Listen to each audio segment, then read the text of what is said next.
She's indecisive. She can't decide. Well done to Sean Kingston and Justin Bieber, and a big thank you for letting all of us 12-year-old girls know exactly what indecisive meant. Hey there guys, my name's Megan if you're new here, and if not, welcome back for another spooky episode of Weirdo Wednesday, the Reddit edition. In this little special, we will discuss some true crime near misses and even read some of your very own personal scary stories. If you like all things true crime, supernatural, UFO, conspiracy theory, and all that good stuff in between, then please hit that subscribe button. I'll be here for you each week with our true crime killer weekends. This pony has a mind of its own. Woo! And on and off every couple of Wednesdays with our Weirdo Wednesdays, where we'll discuss something spooky I've heard.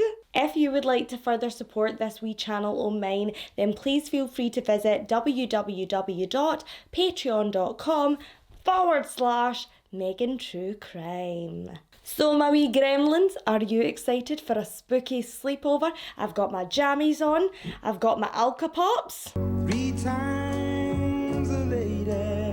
Which, if anyone is interested, is a concoction I like to call a gin sunset. So it's orange gin, orange juice, like a lot of it, and then you have lemon juice, grenadine, sugar syrup, and I think that's pretty much it. Small disclaimer, I have already had a full one of these, so this episode could either be really good or really bad. In the snack corner, we have, I am so embarrassing, a Snickers. We have a Snickers duo, so it's basically 2 little mini Snickers in a little packet, and then keeping in theme with the chocolate vibe, I also have the Galaxy Vegan Smooth Orange Chocolate.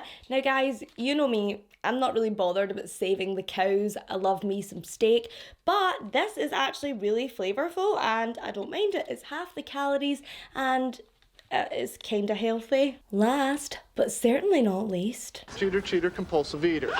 We have some Sensations coated chili peanuts, just for that extra kick that we need. Now, I have not proofread any of these stories I'm about to tell you. My fiance read them all and said that these ones would be the best for this episode, so I will be reacting right along with you. Are we ready? Are you comfy? Have you got your guilty pleasures at the ready?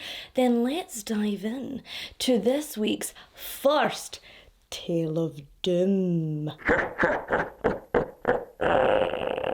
Our first story comes from one of you guys actually. Hi Hannah, thank you so much for sending in your story, and to the rest of you, I hope you've all got strong bladders because I've heard that this one is a shit show.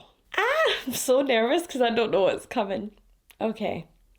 So, my story is insane, to me at least. Before it all happened, my family and I moved all around the world because my dad was in the Navy. I was actually born in Japan, but we ended up in Hawaii for 3 years.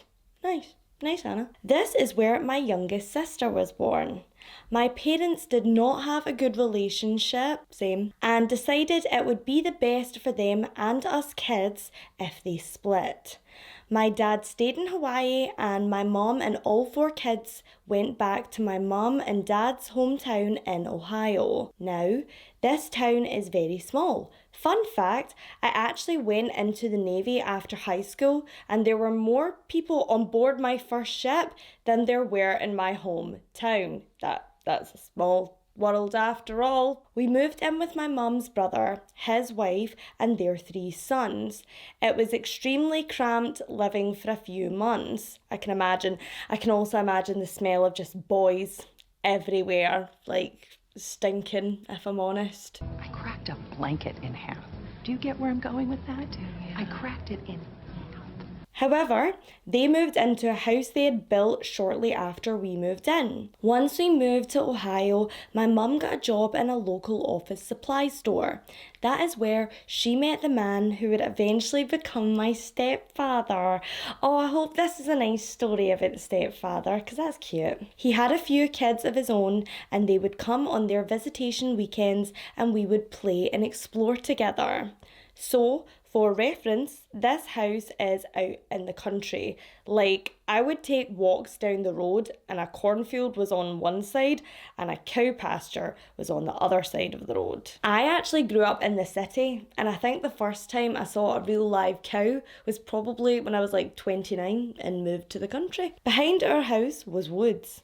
We had a huge wall of windows in our living room that pointed towards the woods. Hannah banana. And sometimes there would be a herd of deer that would be just chilling in our backyard. So yeah, it was in the country, lol. One weekend, when my step-siblings were over to the house, we were understandably bored.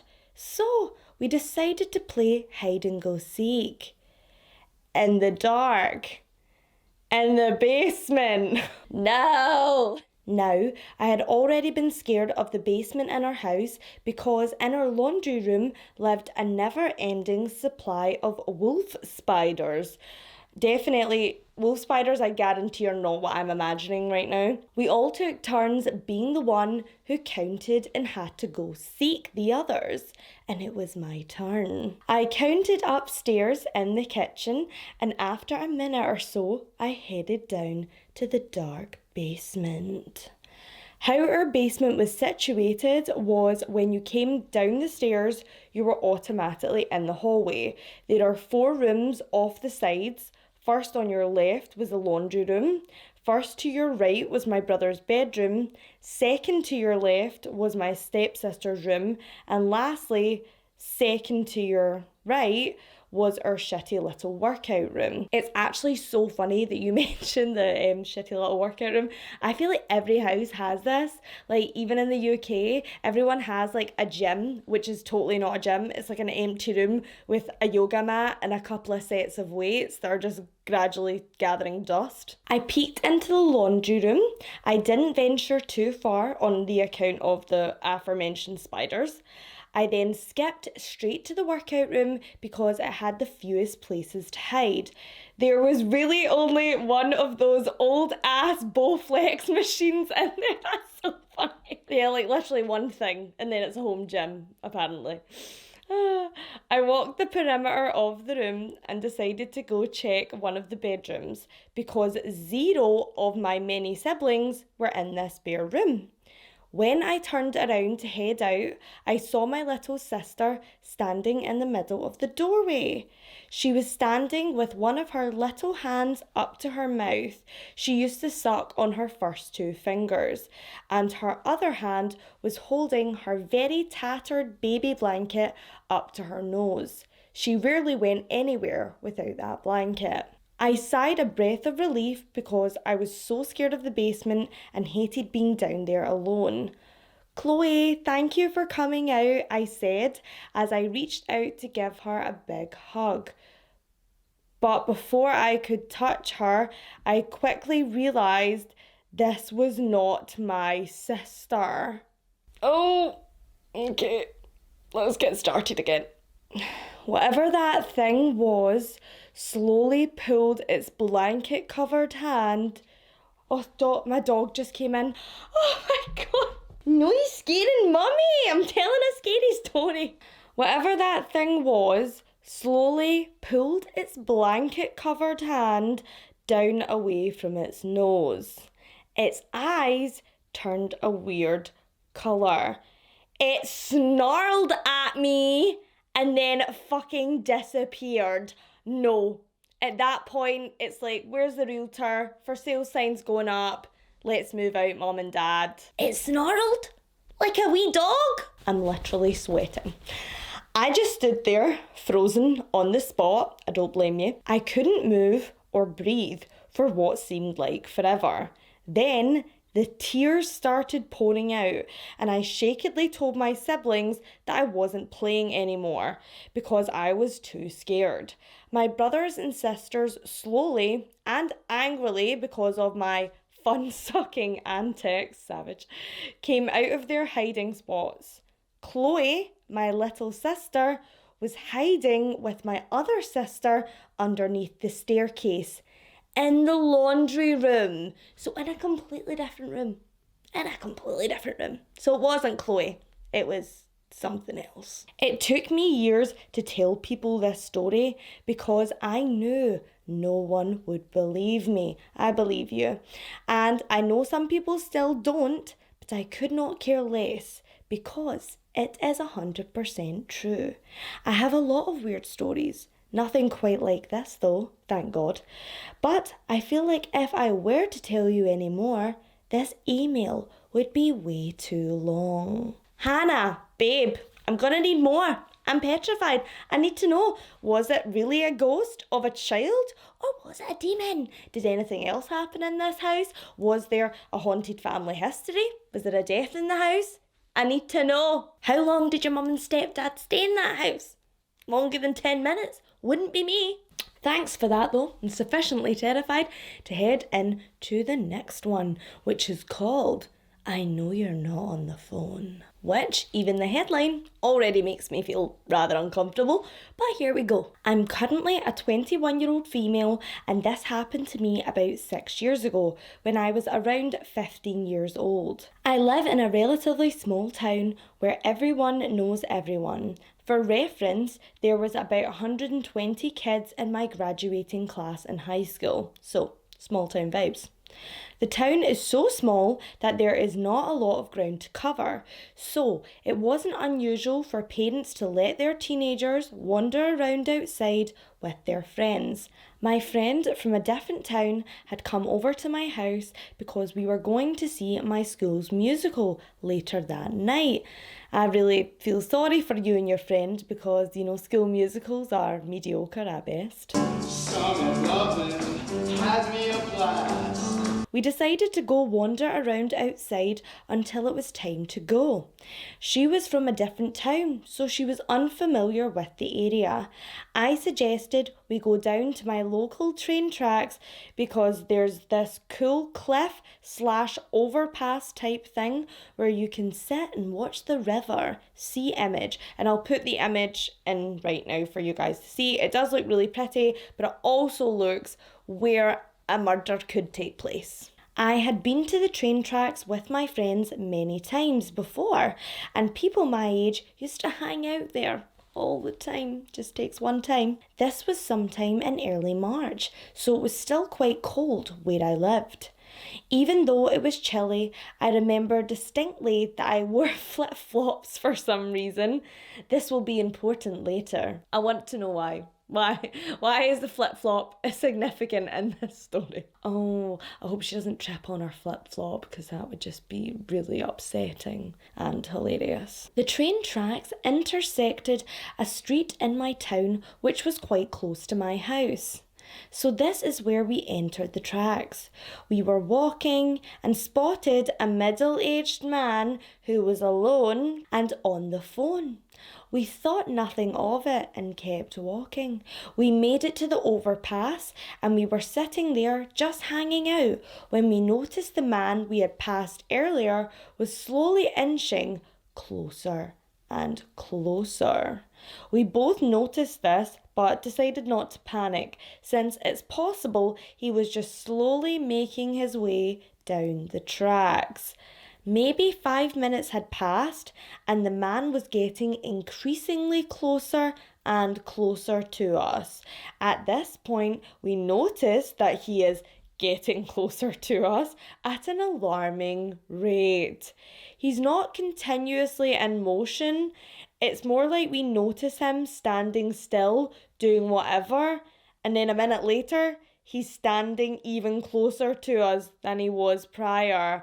Oh no. Do you know what that sounds like? They were looking at him and he was like, stopped. And then the minute they turned away, he was like running towards them and then stopped. It's like a, rapey game of musical statues. He's within earshot and could easily get to us if that was his goal. My friend and I are starting to get nervous. We're two teenagers in the middle of essentially the woods with no one around us other than this creepy man. I've watched a lot of investigation Discovery in my day, so you should know better. So I think it's best to just try and promptly make my way out of there without creating chaos. I decide it would be a good idea to pull out my phone and pretend to talk to my mother. as we begin walking back to the main road. My friend and I are calmly walking down the tracks whilst I have the phone up to my ear. I'm saying things like, yeah, we're at the tracks, we're on our way home, just making shit up so that this guy thinks my mum is fully aware of my exact location. I've done that several times before myself. There's a point where we have to walk directly past the man in order to make it to our destination. Oh no.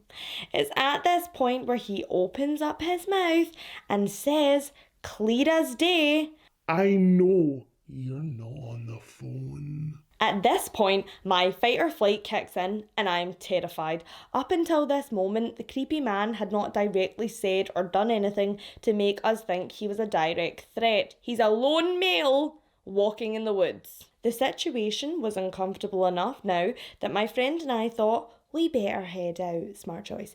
When the man said these words to me, I quickly realised that the perceived threat was both real and dangerous. As soon as my brain registered what he said, my friend and I both ran for our lives. I was never one to enjoy physical activity, let alone running, but I could have won an Olympic medal that day. I ran so fast that my flip-flop broke. I'm sorry, that's not funny, but I saw that. And I ended up running barefoot on the gravel. Oh, that must have been sore. I was so scared that if I didn't look back, I would see him running after me. So I didn't. I'm not laughing at the situation. I'm still laughing at the broken flip-flop. When I finally began to run out of steam, I quickly looked back and saw the man standing right where we had left him. He didn't run after us, but I couldn't shake the fear of turning around and seeing him chasing after me. When we finally made it to the main road, I quickly called my mum and told her what happened. She was conveniently driving down the exact road we were on and pulled up about 2 minutes later and took us home. My friend and I had never been so scared in our lives. I haven't been to those train tracks since, and to this day, I still think about the man who knew I wasn't on the phone and what his intentions were that day. So guys, I've actually just taken a wee second to read some of the comments on this because this one was giving me major Indiana, Delphi, Abby and Libby vibes, and it seems like everyone in the comments said the same. Now everyone was asking whereabouts this actually occurred because it was in 2016, only 1 year before the Abby and Libby murders happened, and on a bridge that was overlooking an overpass. So I did double check, this area is actually in Philadelphia. I know it's only 8 hours drive away, but is it possible that the creeper in this story was the man present on Delphi Monon High Bridge that day? The main suspect in Abby and Libby's murder has never been caught. So is it possible that this was a real true crime near miss? I've actually got like anxiety sweats from all these stories, like just fanning myself out. In regards to our next tale, you guys, if you've watched my channel before, may know that I am a Tinder enthusiast. I actually met my fiancé on Tinder. Whoop whoop. I've even got my very own Tinder pajamas on by Cleo Pepiette. Am I pronouncing that wrong? Probably. I've had a lot to drink today. But I'm no naive Nelly. I understand that when you go on a date with a stranger, this can sometimes put you in the line of danger. Do you like it? She rhymes when she's drunk. You're an embarrassment. Which brings me to our next story by Alex Stunning. To my troubled Tinder date, let's not meet again. I met a guy on Tinder and we really started to hit it off. We'd been chatting for a few weeks and even discovered we had a few mutual friends. I was pretty intoxicated one night and was feeling social. I know what you mean, Alex, you a dirty girl. We all feel a bit social when we've had a few drinks, huh? So I decided to call an Uber up to his place. Oh, bad choice. Once I got there, we talked outside for a while and ended up vibing even better in person. I opened up to him about my health problems, and he even opened up to me about his older sister, who had passed away from a similar condition to mine. I was curious about his sister, but I definitely didn't want to pry. We walked into his house, and it smelled like 1,000 dead rats were rotting under the floorboard. No, John Wayne Gacy, get out the house, run. I was still pretty drunk, so I tried to forgive it because, hey, sometimes animals die under a house or in the walls and there's nothing you can really do about it. Me and Alex aren't the same kind of people. I start to look around and the whole house looks like a cluttered storage unit. He takes me to his room, which is seemingly normal, kind of feminine, but that's cool, and we hook up. Now, Alex, now that we know where you draw your line of normal, I'm eager to know, by feminine, do you mean a couple of pink pillows, or are we literally talking a pink bedspread and porcelain dolls on the bed? After we hook up, I end up falling asleep there and woke up around 10 a.m. to the stench of death. I opened my eyes feeling very sober and started to look around the room. I noticed that only Girl's clothes were hung in his closet. Oh God. I start to assume that I've possibly been cheated with. Then I see a giant black binder on his nightstand. When he woke up, I decided to jokingly ask him what's in that giant binder. Probably photos of his other victims. Turns out it was every single episode of Golden Girls printed out. He said he read it at work and it's the only show he'll ever watch. So literally the scripts just printed out in a binder like a book. Okay, I asked him what he did for work, something I definitely should have known by this point, and he dodged the question. I sat up and looked at the pillow I'd been cozily sleeping on. It had no pillowcase and it was covered in what looked like to be old, dried blood. It looked like the blood had been coughed onto it. Oh my God. Yeah, I've had some bad days, but nothing like this. I started putting the unpleasant pieces together. I asked as sensitively as I could, "Hey, was this your sister's room? I noticed the clothes in the closet." He says, "Yeah, and this is her bed." I need a minute. It's time to break out the big guns. It's time to break out chocolate. In regards to the dead sister's bed, I haven't changed or washed anything yet. It just makes me feel better to be in her bed. This is actually where I held her when she died, and you remind me so much of her. I really, really like you. God, I want to lick your skin off. I prefer you didn't. And then he casually tried to hook up with me like he just didn't drop the most unsettling as fuck news. I felt immensely sorry for him, but needed to get out of there ASAP. I made some excuses and left. That's the smartest thing you've done in this story. I decided not to entirely ghost him because I somehow felt bad for him. He was clearly dealing with some really dark shit, you say. We kept in contact for a few weeks until I went on my Find My Friends app and noticed that he had clearly taken my phone whilst I was asleep that night and shared my location with himself. I called him and went off. This was not my first rodeo with a stalker type, and I was not dealing with it. He told me he couldn't believe I thought he would do that, and I'm being a really terrible person dumping him because his cat had recently died. Everyone around me keeps on dying. So I blocked him. After he said that about his cat, combined with his tendency to hold on to things, it really makes me wonder what that smell actually was. Let's hope not.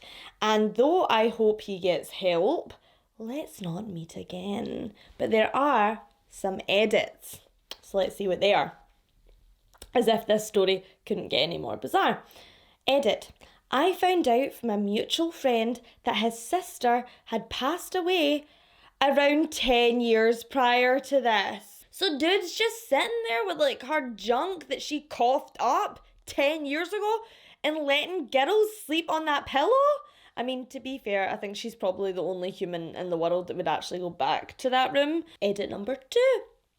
I forgot to mention this, but he was strangely turned on whilst I was using a nebulizer with my inhaler. He said his sister had one of those. I bet she did. I'm 100% sure now that this turned him on. Yeah, it probably did. Edit number 3. I'm pretty sure he uses Reddit and I didn't know this post was going to get this popular. So, I'm kind of scared now, but oh well. I mean, come on. What's a little bit of homicide for a bit of internet fame, eh? Edit number 4. Jesus. Golden Girls was on the whole time I was over. I don't know why I forgot to mention this. I'm totally sympathetic, okay? I bet he was going through, some hard times in his brain about his sister's untimely passing. But it seemed like he and his sister had some weird sort of incestuous situation going on. I mean, that's not acceptable, okay? It's not Pornhub. It's not my stepbrother came home and caught me in his room, okay? I mean, what do you guys make of those stories? Especially the last one. I feel like I can literally smell that pillow. If you guys have any of your own true crime near misses or spooky tales, then please send them over to megankillerweekend@gmail.com. Thank you so much for tuning in for this week's Weirdo Wednesday, and let me know what you think in the comments box below. If you're watching for the first time, please hit that subscribe button and the notification bell so you don't miss any of our upcoming episodes. If you would like to follow me, not home, because it's illegal now in the UK, then please follow me on Instagram @MeganTrueCrime. I also have a Twitter page @MeganTrueCrime. I'm sufficiently drunk and also wetting my pants a little bit, thanks to stories 1, 2, and 3. I hope you have enjoyed our spooky sleepover, and I hope you don't have too many nightmares. So remember, I love you all, my wee lovelies, and lock your doors. Don't talk to strangers. And also, if you go on a Tinder date, make sure his cat Isn't buried in the floorboards. I just had to. See ya! Please don't hate me in the comments. Bye!